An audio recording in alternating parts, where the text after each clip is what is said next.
तो दोस्तों, कैसे हैं आप सभी? आशा करता हूँ आप सब बिल्कुल ठीक होंगे।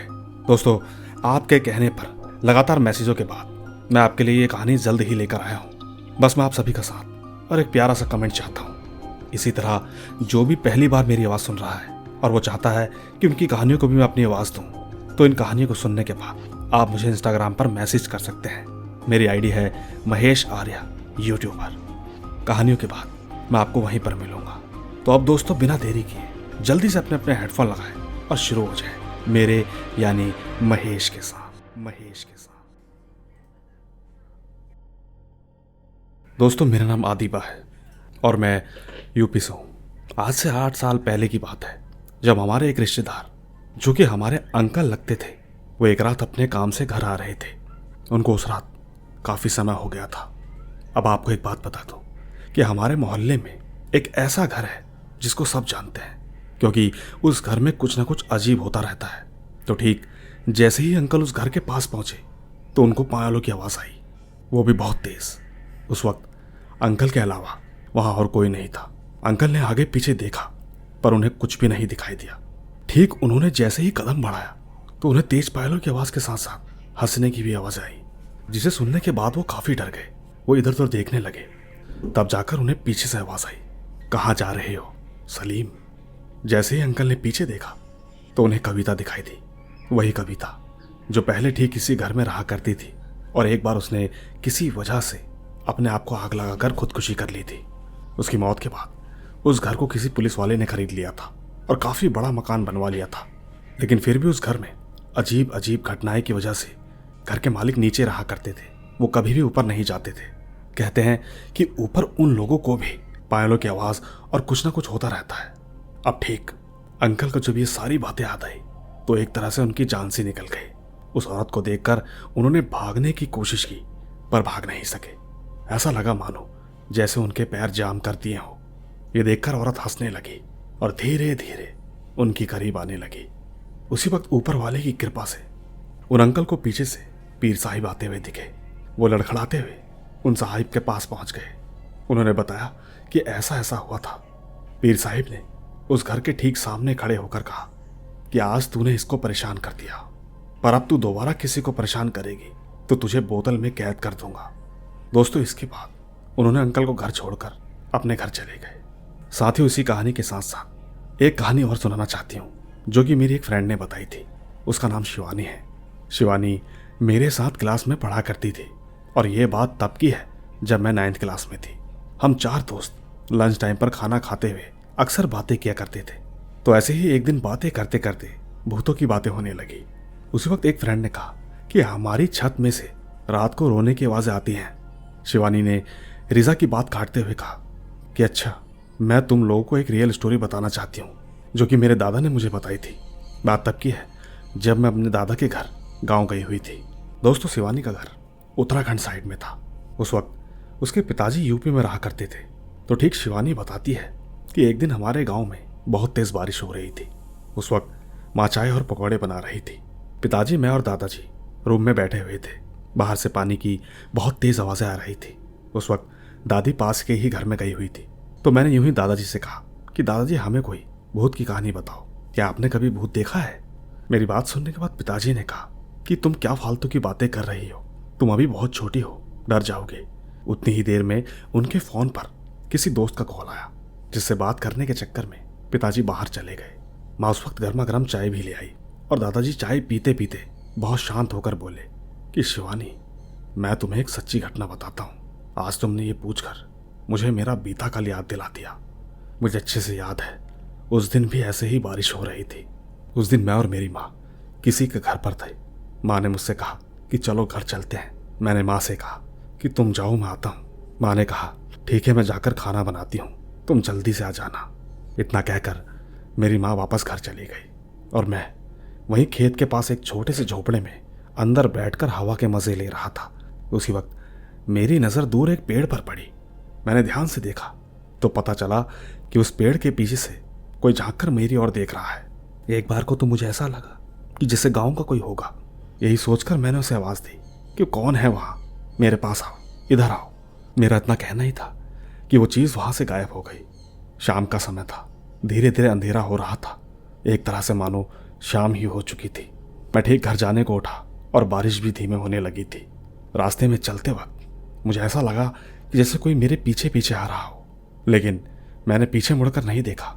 मैंने ध्यान से सुनने की कोशिश की कि क्या सच में कोई आ रहा है या मेरे कान बज रहे हैं।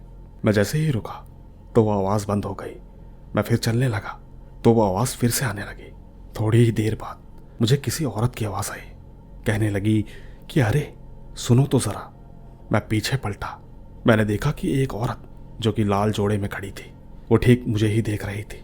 ठंडी ठंडी हवा में उसके लंबे बाल उड़ रहे थे। उसने मुझसे कहा कि मुझे भी अपने साथ ले चलो, मुझे पास के ही गांव में जाना है, मैं रास्ता भटक गई हूँ। उसकी बात पर मैंने उससे कहा कि पहले ये बताओ तुम कहाँ से आई हो। उसने कहा मैं बहुत दूर से आई हूँ, रास्ता भूल गई, मुझे भी उस तरफ जाना है, क्या आपके साथ चल सकती हूँ। एक बार को तो मुझे शक हुआ, फिर मैंने उसे हाँ कह दिया। मैंने कहा ठीक है, आओ मेरे पीछे पीछे। वो औरत धीरे धीरे मेरे साथ चलने लगी। मैंने उससे काफ़ी सवाल पूछे पर उस औरत ने एक भी जवाब नहीं दिया। चलते चलते अचानक मेरी नज़र जब उसके पैरों पर पड़ी तो पाया कि उसके पैर मुझे दिख नहीं रहे थे। शायद साड़ी बहुत बड़ी थी, एक कारण ये हो सकता था। लेकिन जब पैर आगे पीछे होते हैं तो पैर दिख ही जाते हैं। पर मैं डरा नहीं। मैं एक बार बहुत तेजी से चिल्लाया। इसके बाद वो औरत अचानक से गायब हो गई। समय ऐसे बीता कि रात के 8 बज गए। गांव में एकदम शांति हो चुकी थी। मैं चुपचाप घर में आया और बिस्तर पर लेट गया। तकरीबन गहरी नींद में आने के बाद वही औरत मेरे सपने में आई। उस वक्त वो औरत बहुत खतरनाक लग रही थी। वो बस लगातार मुझे देखकर हंसते जा रही थी। मैं क्या करता, मेरी चीख निकल गई। आवाज़ सुन माँ तुरंत भागकर मेरे पास पहुंची। पूछने लगी रामू क्या हुआ। मैंने कहा कुछ नहीं, सपना था। यही सोचकर मैं दोबारा सो गया। अब बेटा यहाँ तक तो बात ठीक थी, लेकिन वो औरत रोज मेरे सपने में आकर मुझे परेशान करने लगी। एक दिन की बात है, मैं रात में अकेले लेटा हुआ था। न जाने ऐसा क्या हुआ कि अचानक मेरे सीने में दर्द होने लगा। आंखें खोली तो वही औरत ठीक मेरे ऊपर बैठी हुई थी। एक बार फिर से मेरी चीख निकल गई। माँ भागते हुए मेरे पास आई। मैंने माँ को सब कुछ बता दिया, जो मेरे साथ अब तक होता आ रहा था। माँ जल्दी से एक पंडित जी को लेकर आ गई और उन्हें भी सारी बातें बताई। पंडित जी ने कहा कि वो एक चुड़ैल थी जो कि इसके पीछे आ गई है और इसको मारना चाहती है। उन्होंने कहा एक उपाय है जो कि उस औरत को भगा सकती है। माँ ने तुरंत पूछा क्या है। पंडित जी ने कहा लाल साड़ी, उसमें पूरा दुल्हन का सामान और एक बकरे का सर उसी जगह पर रख देना जिस वक्त वो इसे दिखी थी। याद रखना, पीछे मुड़कर मत देखना। मेरे पिताजी भी ये बात सुन रहे थे। उन्होंने कहा ठीक है, ये सब कुछ मैं रखाऊंगा। लेकिन पंडित जी ने मना कर दिया कि आप नहीं, यही जाएगा, क्योंकि इसे ही वो दिखती है और इसे ही दिखेगी। मैंने कहा ठीक है, मैं ही जाऊंगा। मैं ठीक शाम को 7 बजे सब सामान लेकर वहां चला गया। मैंने वो सारा सामान वहां रखा और आराम से जाने लगा। उसी वक्त अचानक पीछे से मेरी दोस्त की आवाज आई। कहने लगा कि रामू कहाँ जा रहा है। मैंने पीछे मुड़ने की सोची, लेकिन पंडित जी की बात याद आ गई। मैं सीधा घर चला आया। मजे की बात तो यह है, जब मैं थोड़ी दूर पहुंचा तो मेरा दोस्त सामने से आता दिखा। उसने पूछा कि कहाँ गया था। उसे देखकर मैं बिल्कुल डर गया। सोच में पड़ गया कि अच्छा किया मैंने पीछे मुड़कर नहीं देखा। मैंने उससे कुछ नहीं कहा और चुपचाप अपने घर चला गया। बेटा, उस दिन के बाद से मेरा सब कुछ सही हो गया। लेकिन दोस्तों, ये स्टोरी बताते बताते शिवानी रोने लगी, क्योंकि उसके दादाजी अब इस दुनिया में नहीं है। वो अपने दादाजी और उनकी इस कहानी को बहुत याद करती है। बस इतनी ही थी मेरी ये कहानी। धन्यवाद। तो दोस्तों, सुनिए आपने अदीबा की भेजी हुई 2 कहानियां। उम्मीद है आपको ये सच्ची कहानी ज़रूर पसंद आई होगी। इसीलिए नीचे एक कमेंट्स तो ज़रूर बनता है। बस इसी के साथ ले चलता हूं आपको अगली कहानी की ओर। आइए सुनते हैं। दोस्तों, मैं सर की कहानियों को बहुत दिनों से सुनता आ रहा हूं। मैंने भी सोचा कि मैं अपनी कहानी शेयर करूं। दोस्तों, मेरा नाम अमन है। मैं बिहार का रहने वाला हूं। ये मेरी खुद की आपबीती है। लगभग 9 या 10 साल पहले की बात है, जब मैं लगभग 8 साल का था। मैं आपको बता दूं कि मेरा घर गांव से थोड़ी दूर साइड में है। मेरे घर के पीछे बस मैदान है, उसे आप खेत भी बोल सकते हैं। एक रात की बात है, मैं अपनी छत पर बने एक छोटे से कमरे में चारपाई पर सो रहा था। उन दिनों गर्मियों का समय था। हमारे गांव में अक्सर सभी के घरों में छतों पर एक छोटा सा रूम बना होता है। मेरे रूम में कोई दरवाज़ा नहीं था। मेरे ठीक सामने बाहर मेरे माता पिता, दादी और बुआ सभी छत पर बेड बिछाकर सो रहे थे। उस रात मुझे नींद नहीं आ रही थी। लगभग रात के 2 बज रहे थे। मैं बस अपने बेड पर आंखें खोलकर लेटा हुआ था। मेरे ठीक सामने एक सागवान का पेड़ था। मैं बस उसे लगातार देखे जा रहा था।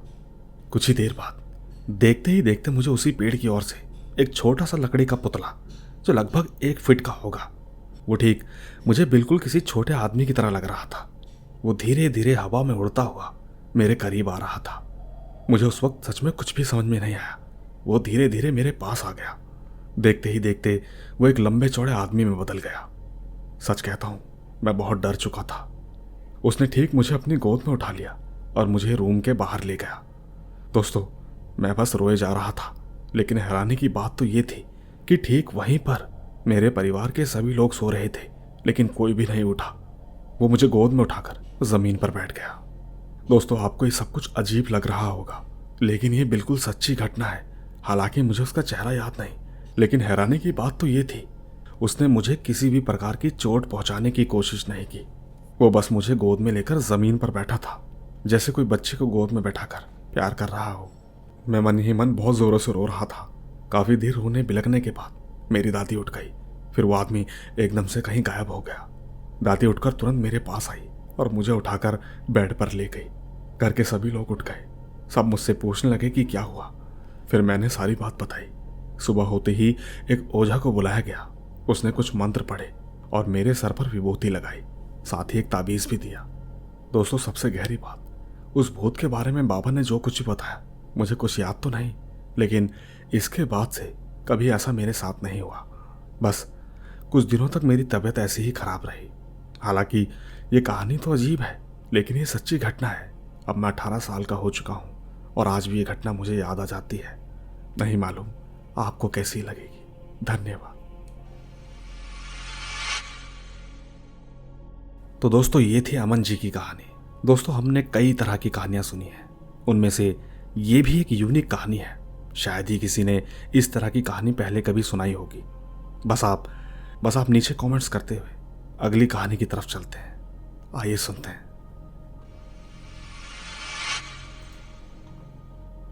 दोस्तों, मैंने सर के चैनल के लिए पहले भी बहुत सी कहानियां भेजी हैं, लेकिन यह कहानी बहुत अलग है। मेरा नाम मोहम्मद जासिम है। मैं जमशेदपुर का रहने वाला हूँ। और तो ये कहानी जिसने मुझे बताई है, मैं उसका नाम और जगह का नाम नहीं ले सकता। बस इतना बता दो कि यह कहानी उड़ीसा और आंध्र प्रदेश के एक छोटे से गांव की है। एक ऐसा गांव जहां लोग राक्षस की पूजा करते हैं। उस गांव में 20 साल का एक लड़का था जिसका नाम अनिल था। वो लड़का उस राक्षस का बहुत बड़ा भक्त था। एक दिन की बात है, जब उसने पूजा की तो कुछ देर बाद वो बेहोश हो गया। कुछ घंटे के बाद जब अचानक उसे होश आया तो वो अजीब अजीब हरकतें करने लगा। जब ये बात पूरी तरह से गांव में फैल गई तो गांव वालों ने किसी तरह उस लड़के को शांत करा दिया, जिससे कि वो ठीक हो गया। लेकिन दोस्तों, असली खेल तो अब शुरू हुआ था। दूसरे दिन वो गांव में पागलों की तरह घूमने लगा। अगर उसे ज्यादा गुस्सा आता तो वो किसी को भी काटने लगता, और ऐसा काटता कि जिससे वो शरीर का मांस तक निकाल देता। वो अक्सर पेड़ की डालियों को तोड़कर उसे खाने लगता। लोग उससे दूर होने लगे। किसी तरह गांव के लोगों ने मिलकर उसे जंजीर से बांधकर छोड़ दिया, जिससे वो अपना पागलपन तो करता लेकिन किसी को नुकसान नहीं कर पाता। दोस्तों, बहुत से तांत्रिक और हकीमों ने उसे देखकर इलाज किया, मगर असफल रहा। किसी तरह ये बात एक बड़े हाफिज जी के पास गई, जो कि कटक के रहने वाले थे। ठीक जब वो हाफिज जी उस गांव में गए तो उन्होंने देखा कि गांव में हर घर में एक राक्षस की फोटो लगी हुई है। ये देखकर उन्हें बड़ा अजीब सा लगा। समझ में नहीं आ रहा था कि आखिर ये माजरा क्या है। लेकिन वो ठीक सबसे पहले अनिल के घर गए। पहुंचकर देखा अनिल जंजीर से जकड़ा हुआ था। हाफिज जी ने अनिल के माँ बाप से पूछा कि आपके गांव के हर घर के बाहर एक अजीब से राक्षस की फोटो क्यों लगी हुई है। गांव वालों ने बताया कि हमारे पूर्वज कभी इस राक्षस की पूजा करते थे, इसीलिए हमारे गांव के बाहर आपको ये फोटो दिख रही है। हाफिज जी ने कहा, अगर आपको अपने बेटे को बचाना है तो एक काम करना होगा। मुझे इसके लिए आपकी परमिशन चाहिए। मैं ठीक उस काम के लिए आपके राक्षस की फोटो को अपने पैर के नीचे रखूंगा। अगर आपको कोई एतराज़ ना हो तो तभी मैं इस काम को कर सकता हूँ। अनिल के माँ बाप ने कहा, ठीक है, आप जो कर सकते हो करो, बस हमारे बेटे को ठीक कर दो। हाफिज जी ने तुरंत उस राक्षस की फोटो ली और ठीक अनिल के पास गए। उन्होंने रूम को अंदर से बंद कर दिया और उस फोटो को अपने पैरों के नीचे रख के कुछ कुरान की आयतें पढ़ी। धीरे धीरे अनिल जैसे पूरा गुस्सा होने लगा। उस वक्त हाफिज जी के साथ 2 लड़के और भी थे जो कि अनिल को जोरों से पकड़े हुए थे। कुछ ही देर बाद हाफिज जी ने अनिल से पूछा कि कौन है तू, क्यों अनिल को परेशान कर रहा है। उसी वक्त अनिल के अंदर से उस राक्षस की आवाज आई जिसकी उस गांव के लोग जमाने से पूजा कर रहे थे। वो कहने लगा कि इस लड़के को मैं अपने साथ लेकर जाऊंगा। इस लड़के ने मुझे अपनी पूजा से काफी खुश किया है, इसीलिए मैं इसके अंदर आ गया हूं। हाफिज जी ने कहा, तू सीधी तरह से निकल जा, वरना मेरे पास और भी रास्ते हैं। दोस्तों, वो राक्षस हाफिज जी से लगातार बहस करता रहा। इसके बाद हाफिज जी ने दम किया हुआ पानी निकाला और अनिल के मुंह पर मारा। उन्होंने ठीक एक छड़ी उठाई और पीठ पर छड़ी भी दे मारी। इसके कुछ ही देर बाद अनिल बेहोश हो गया।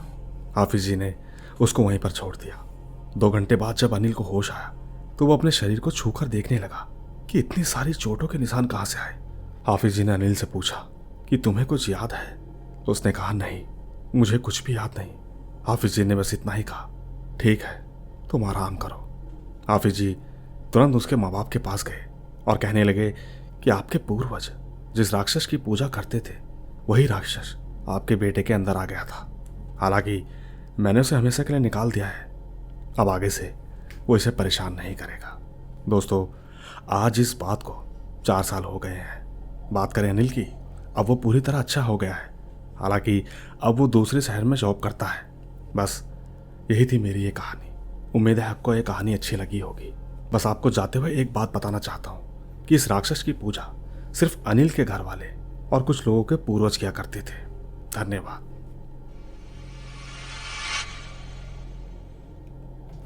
तो दोस्तों, ये थी मोहम्मद की कहानी। आपको इनकी कहानी में कितना इंटरेस्ट लगा नीचे कमेंट ज़रूर कीजिएगा, क्योंकि ये कहानी भी थोड़ी सी मुझे यूनिक लगी। क्या आपने इस कहानी को इससे पहले सुना है? ज़रूर बताइएगा। बाकी मैं ले चलता हूँ आपको अगली कहानी की ओर। आइए सुनते हैं। दोस्तों, मेरा नाम भोला कुमार है। मैं नौडिया का रहने वाला हूँ। मैं 3 साल से सर की लगातार कहानियाँ सुन रहा हूँ। इनकी कहानियाँ सुनना मुझे बेहद अच्छा लगता है। दोस्तों, सितंबर का मौसम चल रहा था। एक दिन मेरे पिताजी ने मुझे रात के 12 बजे उठाया और कहा, चलो बेटा मछली पकड़ने। मैं तुरंत तैयार हो गया। मुझे भी मछली पकड़ने का बहुत शौक था। मैं आपको बता दूं कि नहर से मेरा घर 1.5 किलोमीटर की दूरी पर है। उस रात मेरे पिताजी ने नशा कर रखा था और ठीक उस समय मैं 12 साल का था। हालांकि आज मैं 20 साल का हूँ। खैर, जब हम नहर में पहुंचे तो पिताजी नहर में मछली का जाल निकालने लगे। उसी वक्त नहर के ऊपर से 10-12 परछाई नजर आई, जिसे देखकर मैं बहुत डर गया। मैं दूर बैठा अपने पिताजी को आवाज लगाने लगा, लेकिन उन्होंने कोई जवाब नहीं दिया। उसी वक्त मेरे साथ जो हुआ, आपके भी रोंगटे खड़े हो जाएंगे। दोस्तों, वो सभी परछाइयाँ धीरे धीरे मेरे पास आ गई। उन्हें देखकर मैं बहुत रोने लगा। मैंने आओ देखा ना था, मैं धान के खेत में भागने लगा। भागते भागते मुझे पता ही नहीं चला कि मैं जा किधर रहा हूँ। मैं ठीक रोड पर पहुँच चुका था। रास्ता मुझे याद आ गया। किसी तरह मैं घर पहुँचा। मैं ठीक दरवाज़ा खटखटाने लगा और माँ को आवाज़ देने लगा। माँ ने जैसे ही दरवाज़ा खोला, मैं माँ को कसकर पकड़कर रोने लगा। मैंने माँ को सब कुछ बता दिया। एक बात और, माँ ने कहा, नहर के पास में ही शमशान है, तुम्हें इस तरह रात को नहीं जाना चाहिए। तुम्हारे पिताजी तो नशे में कुछ भी करते हैं। लेकिन दोस्तों, एक चीज़ समझ में नहीं आई। आपको क्या लगता है, वो परछाई थी या कुछ और? यही जानने के लिए मैं गाँव वालों को लेकर नहर के पास पहुंची। उस वक्त पिताजी बहुत परेशान नजर आ रहे थे। गाँव वालों ने उनसे पूछा कि क्या हुआ, पर न जाने क्यों पिताजी कुछ जवाब नहीं दे रहे थे। किसी तरह पिताजी को घर लेकर आया गया। डॉक्टर को भी बुलाया गया। दोस्तों, जिंदगी में पहली बार मेरे पिताजी को इतनी तेज बुखार था। बस एक बात थी, उस दिन के बाद से पिताजी ने रात में बाहर जाना ही छोड़ दिया। बस इतनी ही थी ये कहानी। तो दोस्तों, ये थी हमारी आज की कहानियां। मुझे उम्मीद है कि आपको हर एक कहानी में कुछ ना कुछ इंटरेस्ट जरूर आया होगा। ठीक इसी तरह यूं ही प्यार बनाए रखें मैं आपको जल्द ही मिलूंगा इसी तरह की रोमांच भरी रहस्यमय कहानियों के साथ। बस तब तक आप अपना और अपने परिवार का ख्याल रखें। चलता हूँ, बाय बाय।